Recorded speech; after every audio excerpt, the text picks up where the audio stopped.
Bem-vindo, Pedro, tudo bem? Tudo bom, e aí, Edri? Tudo bem, Renato? Bom dia, Pedro. Anda, o amigo tem pescado muito? Eu tenho, bicho. Eu vi você lá deitado, cansado, não sei se não vi peixe do lado. Mas você sabe que esse projeto é muito legal, né? É um projeto que eu estou acompanhando há uns anos e estão fazendo no Brasil também. É um modelo de exploração turística em que esses caras tiveram uma ideia genial. Eles promovem pesca esportiva na Amazônia. Né? Ali era a Amazônia boliviana. É feito, mas tem no Brasil também. Eles estão com 4 projetos aqui, querem instalar mais um. E eles se tornam sócios da comunidade, Renato. 50-50 da comunidade indígena. E passam a ter uma exploração que é zero interferência no meio ambiente. Que você tem lá 2, 3 caras andando dentro d'água, pescando, e solta o peixe, não tem, é zero interferência. E com isso eles arrecadam uma grana legal, um tipo de turismo caro, e a comunidade se sustenta através daquilo. E passa a ter um interesse em ela, a própria comunidade, fiscalizar para manter o meio ambiente intocado, porque isso é essencial para a atividade lá. Eu sou fascinado nessa forma deles tocarem, sabe? Porque é um mecanismo em que você preserva o meio ambiente integralmente, sustenta a comunidade num padrão de existência melhor do que o que estão acostumados, né? Assim, um padrão decente, né? Aqui nos Caiapó, por exemplo, eles estão operando faz 4 anos com os Caiapós, 4 ou 5 anos. Os Caiapó já têm sistema de comunicação interna entre as aldeias, tem escola, médico, toda uma infraestrutura criada por conta do dinheiro que esse troço arrecada. E passa a ser interesse deles preservar o meio ambiente, porque eles são sócios do negócio, e o negócio o que se vende é um meio ambiente preservado para ecoturismo. Vale uma matéria isso aí. Não, é muito interessante. Eu estou propondo para a Carta fazer uma matéria. Se vocês quiserem, a gente arruma, porque eu acho muito interessante, assim, como modelo. E quem criou aqui no Brasil, eles criaram o primeiro modelo aqui no Brasil com a Dilma. Foram perseguidos esse pessoal durante o governo Bolsonaro, que queria botar, por exemplo, essas áreas do Brasil, eles queriam entregar na mão de garimpeiro, para você ter uma ideia. Garimpo, legal. Os milicos lá da FUNAI na época queriam entregar na mão de garimpeiro, quer dizer. Então eu sou fascinado nessa história. Eles me convidaram para ir lá, eu fui convidado. Eu fiquei assim muito satisfeito com o que eu vi. Já tinha visto antes, né? Então é muito interessante. Legal, vamos fazer isso aí sim. Depois a gente conversa nos bastidores. Olha, Pedro, deixa eu te fazer uma pergunta. A gente está conversando antes de chegar sobre o caso da Zambelli, né? Porque, assim, eu queria entender, um parlamentar só pode ser preso em flagrante de delito, se eu não me engano. Você me corrige se eu estiver errado. Foi flexibilizado isso com o caso... Memória minha da mal. Aquele senador que era do PT, virou tucano, você lembra dele? Delcídio, isso. Aquele caso foi flexibilizado isso. Houve a compreensão que o Supremo pode dar uma medida cautelar de prisão em relação a parlamentar, sim. Ah, isso muda tudo, então. Porque... Quando houver, vamos dizer, a presença dos chama de requisitos da prisão cautelar. Então, o Supremo tem entendido isso. Eu até, na época, divergi, para ser franco, né? Dessa possibilidade. Mas é o que está posto na jurisprudência. Porque, vejamos, ela está sendo... Vai ter um depoimento do Walter Delgatti agora. O Delgatti vai implicá-la, já está claro, no esquema de tentativa de fraude das urnas eleitorais no Brasil. Né? Uma invasão, tentativa de invasão. Teria havido pagamentos por parte da Zambelli para ele fazer isso, a partir de seus assessores, ele diz isso, e teriam os comprovantes dos depósitos de assessores na conta do Delgatti. Houve a tentativa de invasão, houve uma mudança, criaram lá uma condenação do Alexandre de Moraes, uma coisa ridícula no STJ, né? Isso foi parte do esquema de tentativa de desmoralização das urnas eletrônicas e do Supremo. É dizer, um crime, me parece, de uma enorme gravidade. Eu me pergunto, como seria essa situação da Zambelli? Porque se não foi, agora você está me dizendo outra coisa, não é flagrante delito, mas tem a possibilidade de uma cautelar, o que você acha que pode vir a acontecer com ela? A cautelar tem que ser aprovada, se eu não me engano, é isso que o Supremo decidiu. O parlamento tem que aprovar ela, mas eu não me lembro agora do caso, rapaz. Eu estou com uma memória. Mas, de qualquer forma, foi flexibilizada essa compreensão nesse caso e parece que outros também, né? Aliás, do caso do ex-presidente da Câmara, Eduardo, minha cabeça tá. Eduardo Cunha. Os caras vão me levar com Alzheimer, daqui eu fico fazendo esse programa aqui, os piada qualquer. Então, mas então é isso, esses casos flexibilizaram essa compreensão. Eu tenho acompanhado pela imprensa o caso, né? Eu acho um caso gravíssimo, Renato, porque se for. Veja, a mero depoimento ou delação do Delgatti não quer dizer nada. Como testemunha, eu acho esse sujeito, eu vou te ser muito franco, um cara que não merece muita credibilidade, pode ser muito franco. E delação, eu sempre acho que não há credibilidade em delação, porque é uma negociação que o cara faz em torno dos crimes que ele supostamente cometeu, ele quer algum benefício judicial, então isso compromete muito a credibilidade do mero depoimento. É importante que numa delação, portanto, se apresentem indícios de prova, caminhos para obter prova ou as próprias provas, né? O problema é que o que tem se falado na imprensa é que esse sujeito tem provas, ou vamos dizer, pelo menos indícios. Por exemplo, hoje eu vi na Globo News, agora eu estou fazendo ginástica, eu estou virando atleta, véio. Então eu estou fazendo caminhada todo dia. Então eu fico vendo caminhada, fico vendo a Globo News lá, né? E eu estava vendo uma dessas jornalistas falar lá, e ela, inclusive, falava que ele gravou conversa com a deputada aí, essa mulher aí, e que da Zambelli. Inclusive, ela dá uma informação errada no ar, a jornalista da Globo. Ela fala, embora não valha como prova, a gravação é um sinal. Na realidade, vale. A gente tem que entender o seguinte: uma gravação ela não tem valor como prova quando eu intercepto uma conversa entre duas pessoas que eu não estou participando dessa conversa.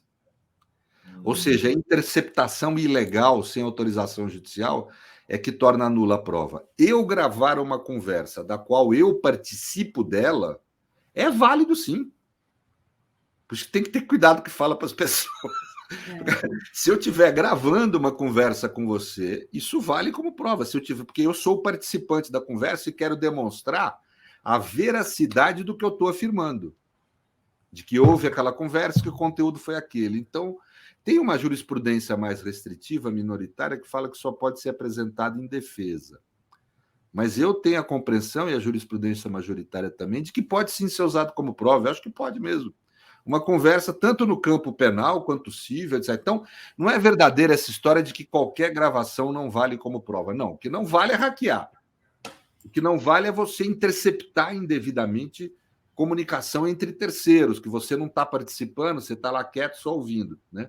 E gravando. Aí não pode. Aí porque você está fazendo isso, você está, no fundo, interferindo no meio de comunicação privada de alguém sem autorização judicial. Na lei diz que, na lei e na Constituição, só pode fazer isso com autorização judicial. Agora, quando você grava uma conversa na qual você participa, vale como prova, sim. Então, queria deixar isso claro aqui. Agora, ele diz que o Bolsonaro também perguntou para ele se ele podia hackear as urnas eletrônicas. Agora, a gente tem hoje a informação de que o próprio Bolsonaro está dizendo para aliados que, de fato, ele perguntou sim para o Delgatti. É um indício, não é uma prova, porque você não sabe se ocorreu, porque o Bolsonaro reconhece que teve uma conversa com ele, que fez uma pergunta apenas, mas que não queria fazer nada.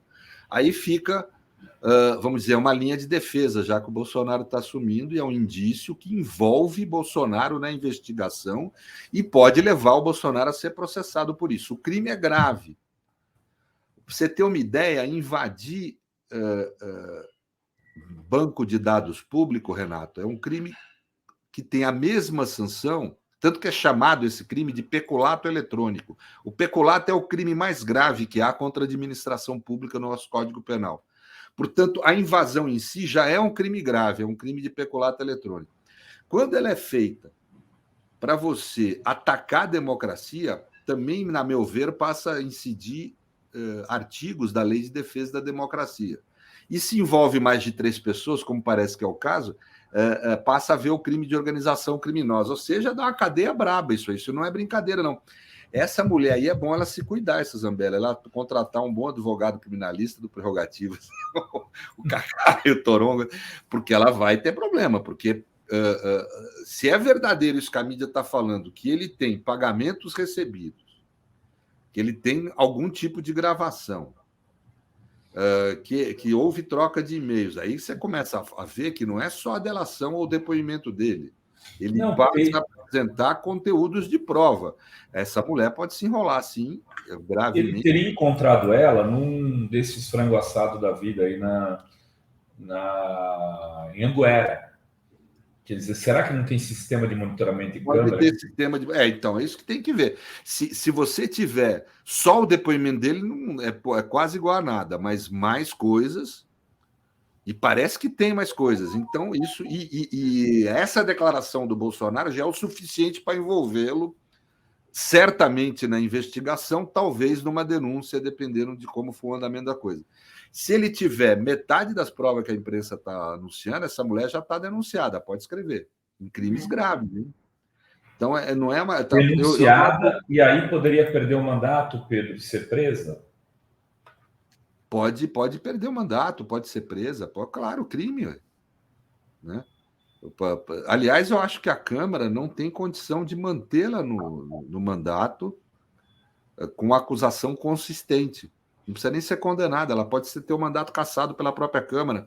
E é o que deve ocorrer, porque é muito grave isso, cara. Você combinar, pagar alguém para invadir o sistema de dados do CNJ, o sistema de dados, eu esqueci agora a sigla que representa, mas do banco de dados que tem as ordens de prisão e alvarás de soltura.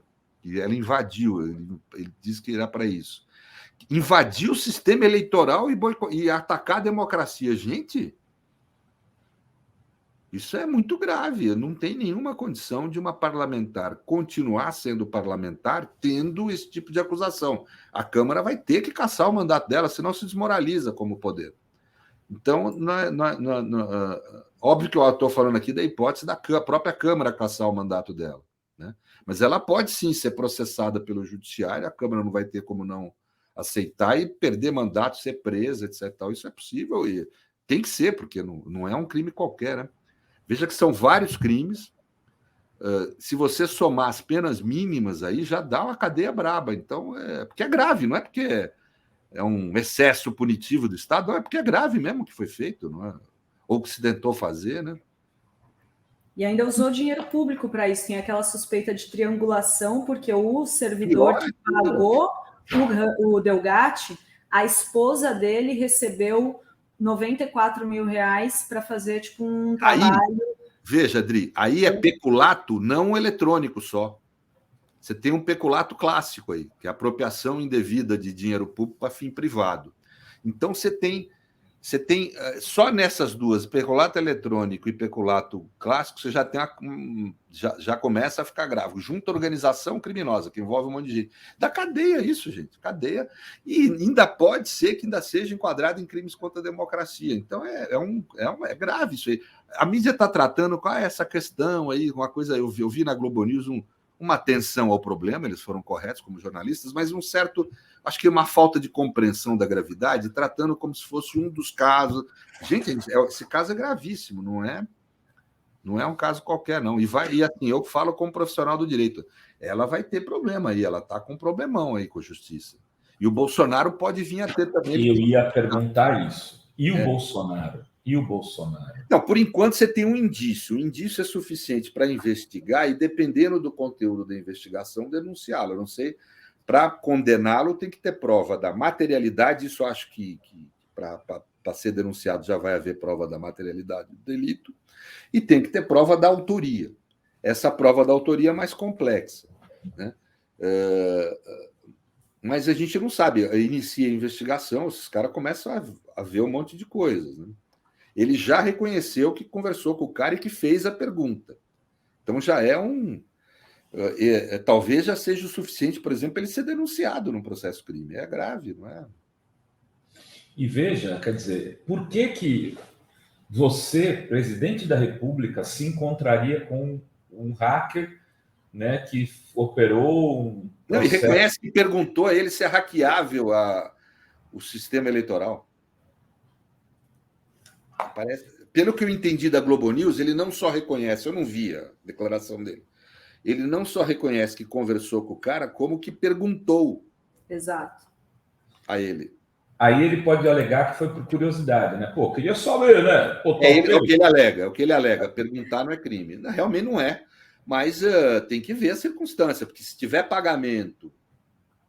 Por exemplo, o Delgatti alega que conversou, não sei se você viu, com o pessoal do Ministério da Defesa.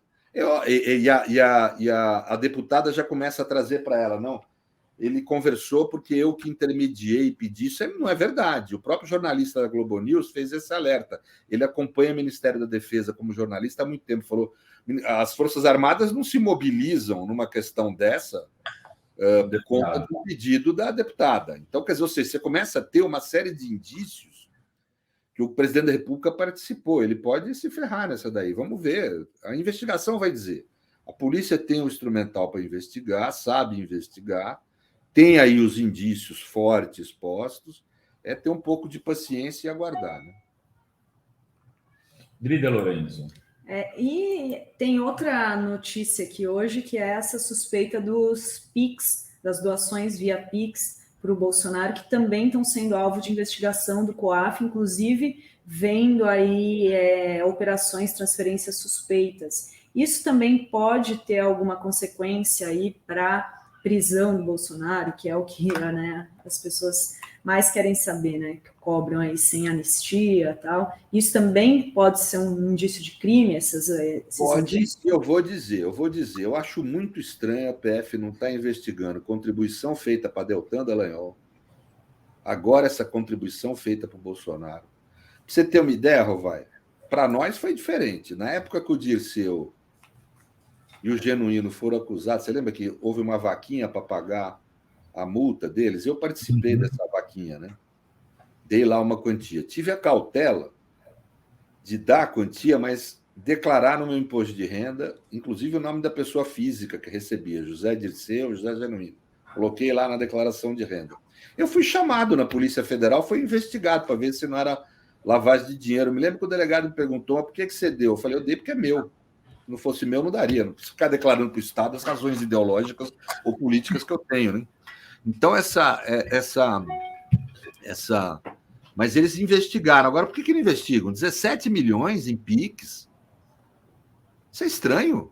17, cara. Então, eu vou pedir a comunidade da fora aqui, me manda um PIX, eu te dou aqui o... Porra, bicho. Entendeu? Eu quero... Se ele ganhou 17, eu pelo menos posso ganhar 170 mil aqui, assim é fácil.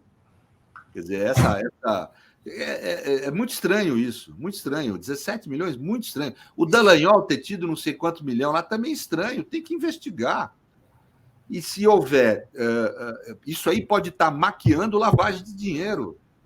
Os indícios são fortes, né, Pedro? Porque ele começou a campanha para receber recursos, se não me engano, no dia 4 de julho. Mas o maior montante que ele havia recebido é anterior a isso. Como ele recebia, quem sabia o Pix do Bolsonaro para pôr dinheiro na conta dele antes dele divulgar? Pois é, esse tipo de indício é grave. Agora, o que eu acho estranho é que a Polícia Federal, no caso do Zé Dirceu, investigou, depois arquivaram o inquérito porque viu que não tinha nada demais, era gente contribuindo mesmo. Mas uma quantia infinitamente menor. A gente fez uma baita campanha em favor do Genuíno e do Zé Dirceu e arrecadou uma quantia de dinheiro que foi suficiente para pagar a multa, alguns R$1.000 lá, 200, 300, 400 mil reais. Foi isso que foi arrecadado. Pô, o cara... E aí não tem investigação nenhuma, é isso? Quer dizer, isso pode sim ser um mecanismo de lavagem de dinheiro, a polícia tem o dever de investigar, não é escolha da polícia investigar ou não. Ô Pedro, eu queria te perguntar, mudar um pouquinho de assunto aí, sobre o que dois fatos envolvendo os dois governadores, né, dos dois maiores estados brasileiros, São Paulo e Minas. A chacina do Guarujá. Né? Como é que você está vendo isso? Eu passei agora, e a Adri aqui, nós mostramos uma pesquisa do Dataforum, revelando que de quase 500 mil comentários na rede, monitorados pela Fórum, Pedro, mais de 50% apoiaram as ações do Tarcísio, contra algo próximo de 30%, 23%, né? 23% que são desfavoráveis à ação da PM. Quer dizer, dá popularidade fazer o que o Tarcísio fez. Essa é uma realidade infeliz, mas já tinha se mostrado o Célio de Castro não, o Cláudio Castro. O Célio de Castro era um homem honrado. O Cláudio Castro, lá no Rio de Janeiro, fez isso antes da eleição no Rio e ganhou em primeiro turno. E a declaração do mineiro Zema falando aí das questões de que o Sul precisa se contrapor à imensa força do Nordeste que engorda nas tetas das vacas gordas do Sudeste. Olha, eu acho esse Tarcísio está se demonstrando um sujeito muito perigoso para a democracia, para os valores da democracia constitucional. Vamos dizer, o extremismo de direita no Brasil vem alimentando, sempre alimentou, mas marcadamente, de forma mais intensa em termos estruturais da política brasileira, vem alimentando uma lógica de necropolítica e de aprisionamento em massa desde a década de 90, desde a guerra às drogas. Por interesse norte-americano, você começa a aprisionar gente em massa por pequenos delitos, e esse aprisionamento traz um exército de soldados para o crime organizado, que na época era muito limitado ao interior das cadeias e que a partir daí passa a se expandir. E isso leva a um aumento imenso das mortes no Brasil. Nós temos hoje entre 60 e 70 mil mortes por ano. Só para terem uma ideia, os Estados Unidos, em 10 anos de guerra do Vietnã, perdeu 20 mil homens. Isso em 10 anos. Nós, em um ano, matamos quase 70 mil brasileiros, 70 mil brasileiros. É muito grave isso, né?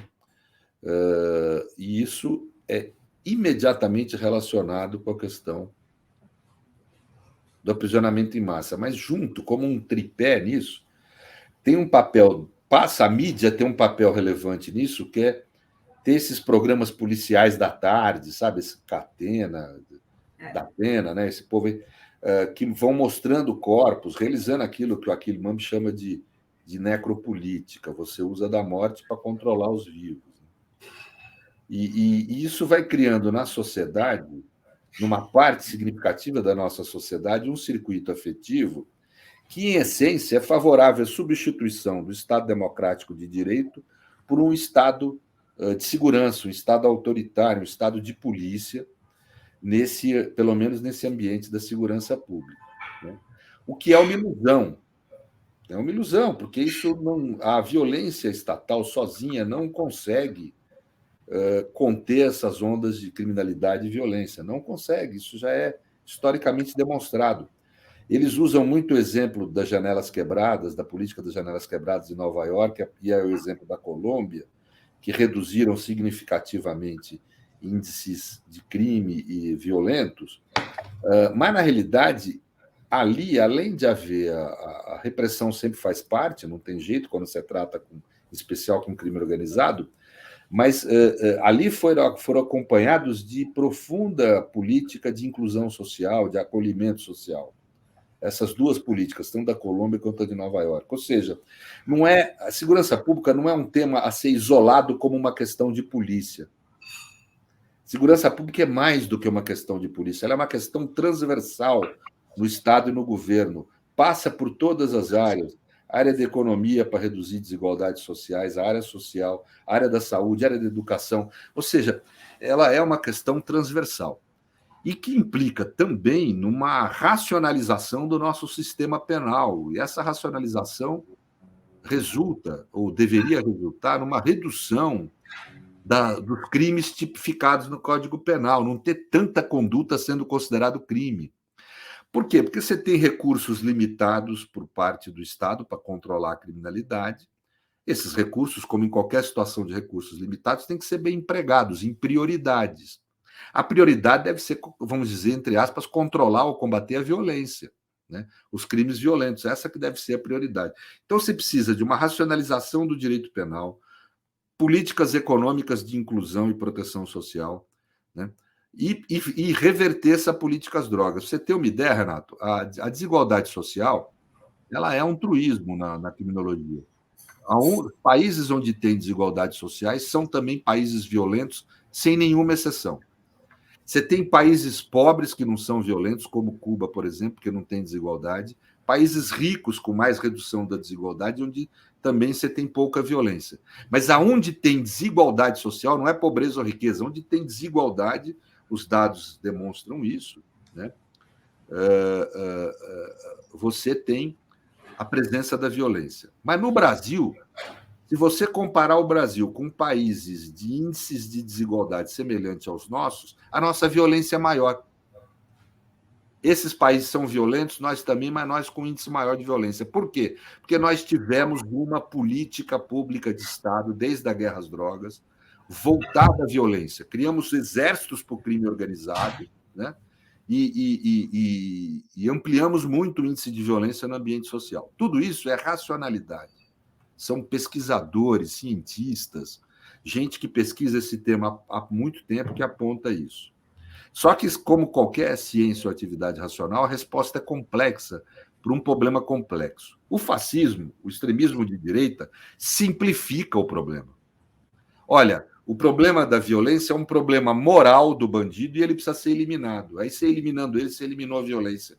Não é verdade. Não é um problema individual, não é um problema moral, é um problema sociopolítico e que, assim, precisa ser enfrentado com racionalidade por políticas públicas complexas, né?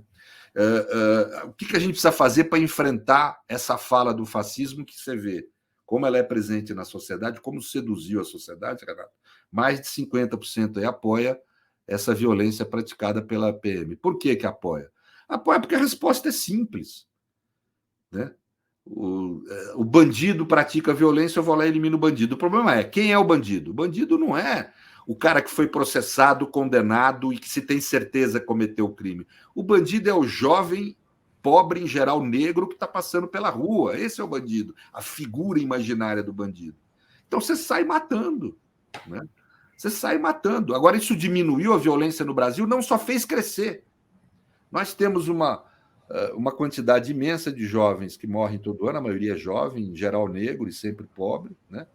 E temos a polícia que mais mata e morre no mundo, né? Ou seja, é pobre fardado contra pobre não fardado, ambos se matando. E se cria, a mídia ajuda a criar no imaginário popular uma ideia que é o bandido contra o polícia.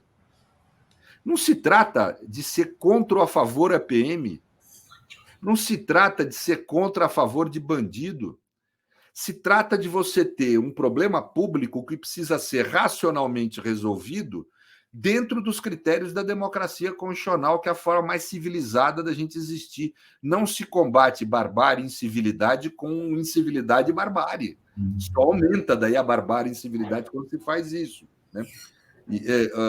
O que se tem é racismo na forma de repressão penal, o que se tem é aparofobia, quer dizer, ódio da pobreza travestido de repressão penal.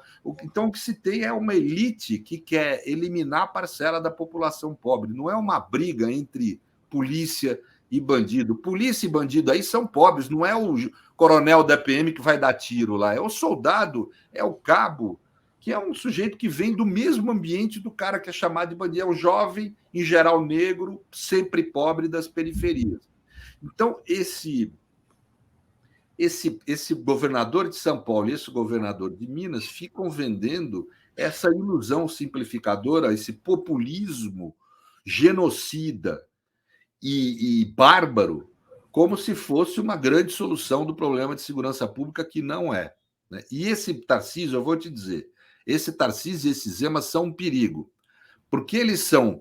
O Bolsonaro rompe com uma regra da extrema-direita. Tem um livro, Renato, chama Tambores à Distância. Eu estou com ele aqui, inclusive, para ler.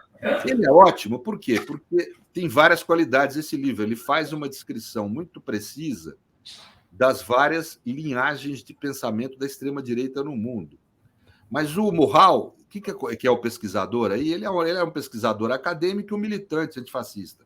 Mas é um pesquisador acadêmico. O que ele notou? As formas tradicionais de pesquisa não funcionam em relação à extrema-direita. Por quê? Porque a extrema-direita mente.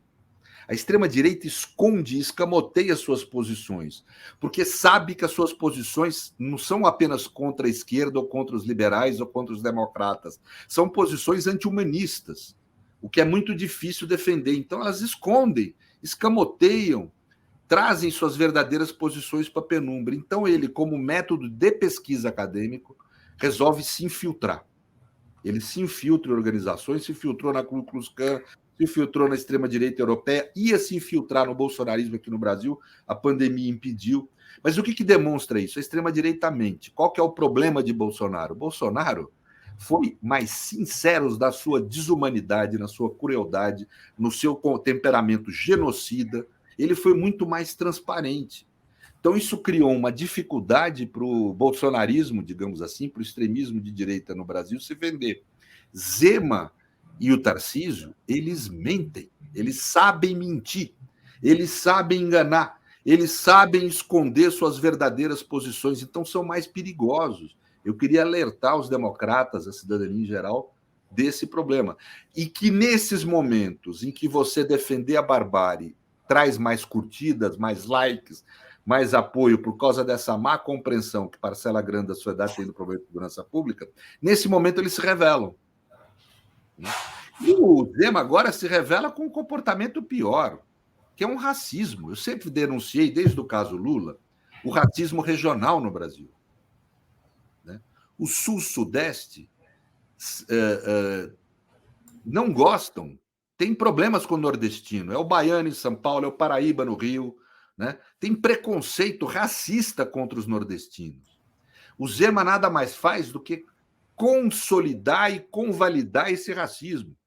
Quer dizer, esse Zema e esse Tarcísio são agentes perigosos da extrema-direita que continuam defendendo a mesma essência das propostas de Bolsonaro: o racismo, o genocídio, o ódio à pobreza, o machismo, tudo, quer dizer, a LGBTfobia, a incivilidade, a barbárie como forma de governo, a necropolítica como forma de política pública. Né? Então nós temos que ter a maior cuidado com essa gente. Na mesma semana, praticamente nos mesmos dias, Tarcísio defende uma conduta indefensável da polícia, de vingança, que matou uma série de pessoas no litoral paulista, e o Zema defende uma visão racista em relação ao Norte e Nordeste. Não é o Zema que falava, o Zema, o bolsonarismo em geral, que falava que somos uma só nação, Deus acima de tudo, etc. É uma só nação quando eles, brancos, do Sul-Sudeste, estão no comando. Essa gente rica que o Zema representa. Né? Quando você fala do povo em geral, aí não, né? E os nordestinos de São Paulo? A maior cidade nordestina do Brasil é São Paulo. Né? Então, esse é um preconceito racista que o Zema está aí manifestando, e nós temos que apontar isso, apontar, inclusive, para as pessoas que são mais ao centro, mas que, vamos dizer, são democráticos, acabaram votando em Lula, etc.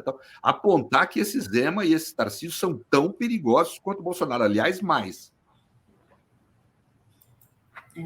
O Pedro, você falava dessa questão da guerra às drogas. Esse julgamento que está acontecendo, foi retomado a semana passada no Supremo sobre o porte de drogas, né?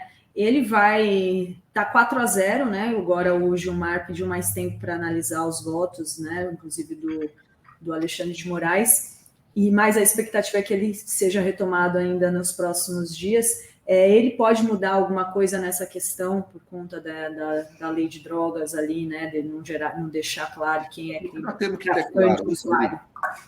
No Brasil, ao contrário do que a mídia, eu não sei o que está vendo com a Globo, com esses canais, que eles estão cometendo muito erro fático na.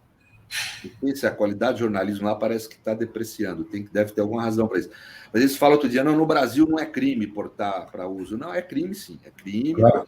O porte de droga é crime. O que ocorre, que mudou na legislação, é que deixou de haver o aprisionamento da pessoa, mas é crime.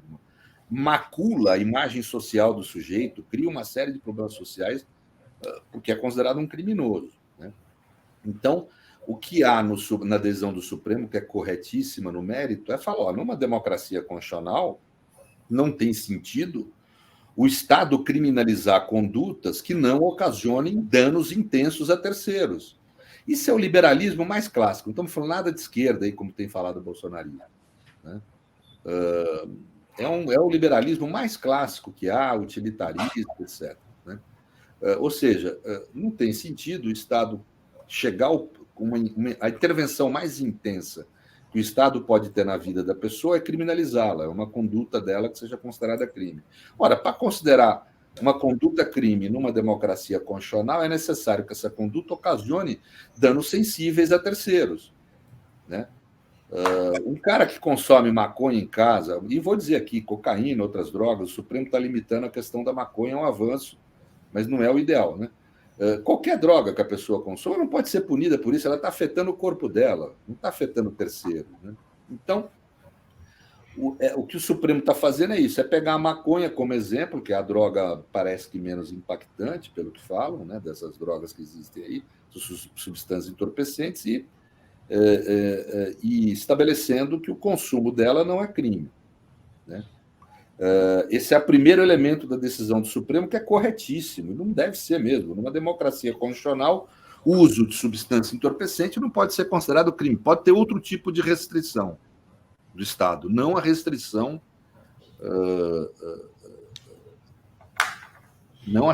penal. Né? Esse é o primeiro elemento da decisão, que parece que há uma maioria que pensa assim, sabe, no Supremo. O problema é que aqui no Brasil nós temos outra questão. A lei ela se pronuncia nessa questão de droga até de uma forma inconstitucional, a meu ver, que precisa ser corrigida mesmo pelo Supremo, que é de uma forma muito vaga, por conceito indeterminado. Ali fala que o tráfico é crime e comércio de drogas pode ser considerado crime sem problema nenhum numa democracia constitucional, porque é um tipo de conduta que atinge terceiros de forma sensível. Né? Então, mas ela fala que o tráfico de drogas aqui no Brasil não é caracterizado pelo flagrante no ato de comerciar. O tráfico de drogas pode ser flagrado pelo porte de uma determinada quantidade da substância entorpecente proibida. Né? Isso gera um problema, porque acaba gerando para a autoridade policial, eventualmente para o juiz, um imenso poder de definir quem é usuário e não vai para a cadeia, de quem é traficante e vai para a cadeia. Como bem falou o ministro Alexandre, isso inclusive é veículo de racismo, muitas vezes. Né? Eu tenho um caso que eu atuo pro bono, junto, quem na realidade capitaneia o Fernando de Deus, só sou um diretor de clima, ajudo ali, né? Mas é um caso de uma menina da periferia de São Paulo, negra, pobre, que foi pega com 3 cigarros de maconha, estava com 2 meninos, um começou a chegar a polícia, né? Eles passaram para a menina achando que não ia ter uma policial feminina para registrá-la, né? Estava usando ali a droga. Chegou a polícia com uma policial feminina, ela estava com 3 gramas de maconha, foi presa. 8 anos foi condenada. Quando nós pegamos o caso, o Tribunal de Justiça tinha condenado ela a 8 anos de prisão, 8 anos e tanto, ela estava presa, literalmente, em sistema recluso. E pior, depois nós conseguimos reduzir a pena, não conseguimos ainda inocentar a menina. Então, é um problema, quer dizer, por quê? Porque é jovem, mulher e negra. Se é um cara com grana, se sou eu de terno, com 3 gramas de maconha no bolso, ninguém me dá flagrante por tráfico. Não existe isso, gente. Né? Ou seja, é um veículo de racismo. Você deixa na mão de quem aplica a lei um poder arbitrário de decidir quem vai preso e quem não vai. Isso é absolutamente incompatível com a democracia constitucional e seus princípios. Portanto, o que o Supremo corretamente está querendo fazer é estipular de forma clara qual a quantidade de maconha que você pode portar para ser considerado usuário. Portanto, para não estar cometendo crime. A partir daquela quantidade, o cidadão sabe que se portar, vai estar cometendo crime. Para mim, o mais importante dessa decisão é o Supremo se predispor, como está predisposto, a estabelecer qual que é essa quantidade. Agora, parece uma divergência entre a maioria do Supremo, que apoia tudo isso que eu falei, quanto a qual a quantidade. Esse é que parece o problema. Tem, por exemplo, o ministro Barroso defendeu no voto dele, que ele deu há alguns anos, 25 gramas. O ministro Alexandre falou em 60. Aí você pega as experiências internacionais, em 2021 foi descriminalizado o uso da maconha no estado de Nova York, e foi 85 gramas foi estipulado como sendo a quantia. Né? Ou seja, há no mundo uma divergência que eu acho essa divergência menor. Tanto faz se for 25 gramas, desde que seja uma quantidade razoável, e nenhum ministro está propondo uma quantidade irrazoável, tanto faz se for 25, 60. O importante é que o Supremo já defina uma quantidade exata para que os aplicadores da lei não possam ficar manipulando o conceito de tráfico e o conceito de uso, como eles fazem. Se você ter uma ideia, Ricardo, a polícia foi contra a amenização da pena para os usuários, que foi feita na legislação penal, eles passaram a enquadrar pobre com 2, 3 gramas de maconha como traficante, como uma forma de reagir à vontade da maioria, reagir à vontade da lei, reagir à vontade do parlamento. Isso é um abuso imenso de poder, né? Então, o Supremo está agindo da forma absolutamente qualificada, correta, quando ele não apenas quer considerar, ele quer descriminalizar o porte, quando ele quer fixar qual a quantia de maconha que você pode estar portando para não ser considerado crime. Isso é um imenso avanço. Agora, eles vão discutir lá, eu não sou técnico, isso teria que conversar com pessoas da área técnica, que lidam, psiquiatras, sei lá, gente que lida no ambiente social, gente de serviço social especializado em questão de droga, tal, para poder ter uma visão um pouco mais racional do que seria a quantidade adequada. Eu não tenho como dizer isso aqui. Eu posso retratar aqui as experiências de mundo. Nova York, recentemente, foi 85 gramas. Tem países que são 30 gramas. Tem países que são 50. Isso varia um pouco. É só o que eu posso falar aqui. Mas estabelecer uma quantia é absolutamente fundamental. Vale a pena essa espera na definição final do julgamento que está ocorrendo, para poder eles fixarem lá a quantia que eles acham a mais adequada. Muito bem, Pedro. De liberal, eu sei que você tem compromisso. Muito obrigado, gente. Muito obrigado. Obrigada, Pedro. Boa semana para você. Muito obrigado.